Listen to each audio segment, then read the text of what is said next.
और बड़ा अपडेट आप जान लीजिए, पाकिस्तान के सैन्य हमलों में मारे गए बलूचों की तस्वीरें भी अब सामने आ रही हैं। बलूचों के क्षत विक्षत शवों को फेंक दिया गया है।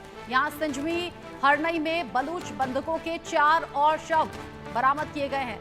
शवों पर खाली AK-47 बलूच झंडा रखा गया है। आतंकवादी करार देने के लिए इन तस्वीरों को खींचा गया, यानी जो पाकिस्तानी फौज है वो बलूचों को अब आतंकी करार देने की कोशिश में ऐसा कर रही है। खाली AK-47 और जो पहचान है वो आतंकी के तौर पर यहां उजागर करने की कोशिश, और यहां बलूचों की तस्वीर अब जारी करके ये बता रही है पाकिस्तानी फौज के ये आतंकी थे।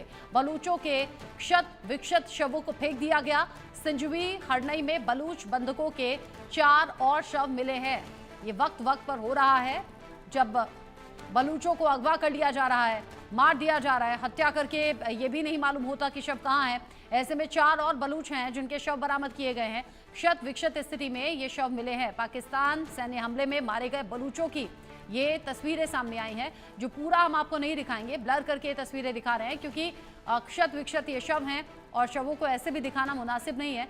संजवी हरनई में ये जो पाकिस्तानी फौज है, अत्याचार लगातार बलूचों पर जारी, और 4 बलूचों के शव की तस्वीर जारी की गई है। उनके साथ में AK-47 और बलूच का झंडा रखकर पाकिस्तानी फौज ये साबित करने में लगी हुई है कि ये जो बलूच हैं, विद्रोही हैं, ये आतंकी की श्रेणी में आते हैं, और जो असल में आतंकी हैं उन्हें सुरक्षा देती है पाकिस्तानी फौज और सरकार, उन्हें फंडिंग करती है, उन्हें अलग अलग तरीके से सुविधाएं मुहैया कराती है। कई लेयर की सुरक्षा में पाकिस्तान में आतंकियों को रखा जाता है, और यहाँ जो अपने आज़ादी की जंग लड़ रहे हैं बलूच विद्रोही, उन्हें आतंकी करार दिया। ये 4 तस्वीरें जो जारी की गई हैं, 4 बलूचों के शव जो कि क्षत विक्षत स्थिति में मिले हैं। खाली AK-47 और बलूचों का जो झंडा है, बलूच का झंडा, वो इनके पास में रख दिया गया, और तस्वीर जारी करके ये संदेश देने की कोशिश है पाकिस्तानी फौज की कि ये आतंकी हैं, यानी कि आतंकी करार दिया गया है। पाकिस्तानी सेना भी एक के बाद एक हमले झेल रही है, क्योंकि बलूचों ने सीधे तौर पर कह दिया है कि अब फौज यहां टिक नहीं सकती। फौज जिस तरीके से जुल्म ढा रही थी, अब उस पर बलूच विद्रोही जब जवाब देते हुए हमले कर रहे हैं, पाकिस्तानी फौज को भी बड़ा नुकसान।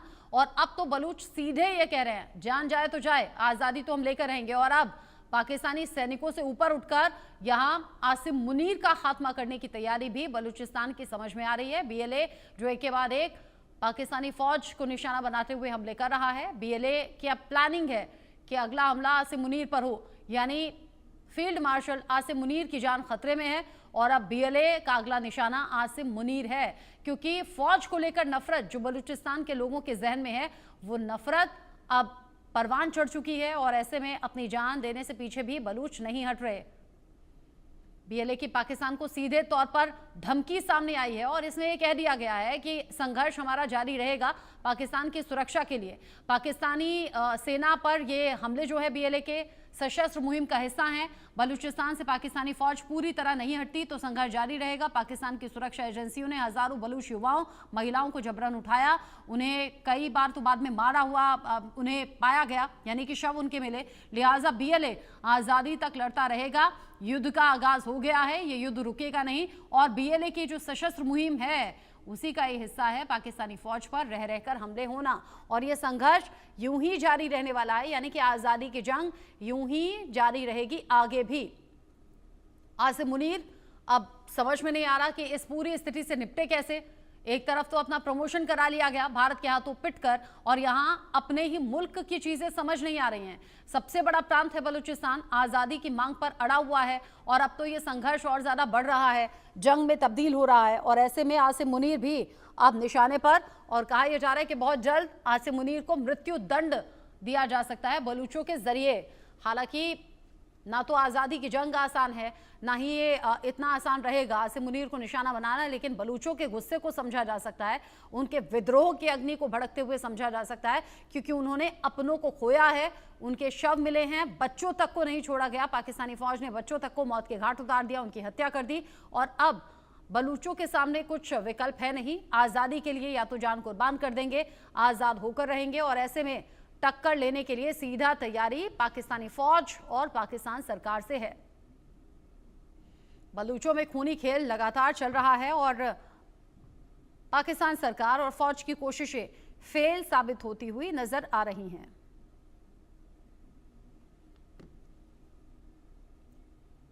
क्या बलूचिस्तान वाकई पाकिस्तान के हाथों से फिसल गया है या फिसलने वाला है? ये समीकरण कुछ ऐसे ही बनते हुए नजर आ रहे हैं। इंटरनेशनल लेवल पर इंटरफेयर करने की मांग बलूचिस्तान कर रहा है, कह रहा है कि जो अंतर्राष्ट्रीय समुदाय है वो सामने आए।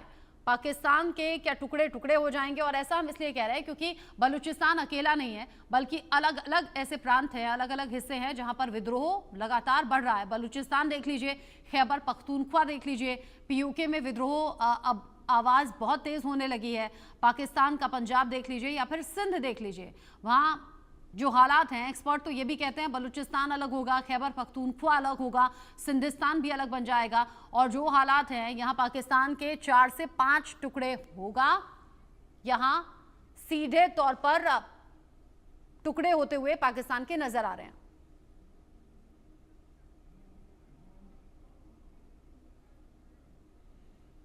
जिस तरीके से पाकिस्तान में हालात बने हुए हैं, बलूचिस्तान में लोग भड़के हुए हैं, आजादी की जंग लड़ रहे हैं, लेकिन इस बीच सिर्फ बलूच संगठन अकेले नहीं बल्कि टीटीपी ने भी पाकिस्तान सरकार और फौज की नाक में दम कर दिया है। और ना तो आसिम मुनीर ना तो शहबाज शरीफ ये समझ नहीं पा रहे कि इस स्थिति से कैसे निपटे। रिपोर्ट देखिए।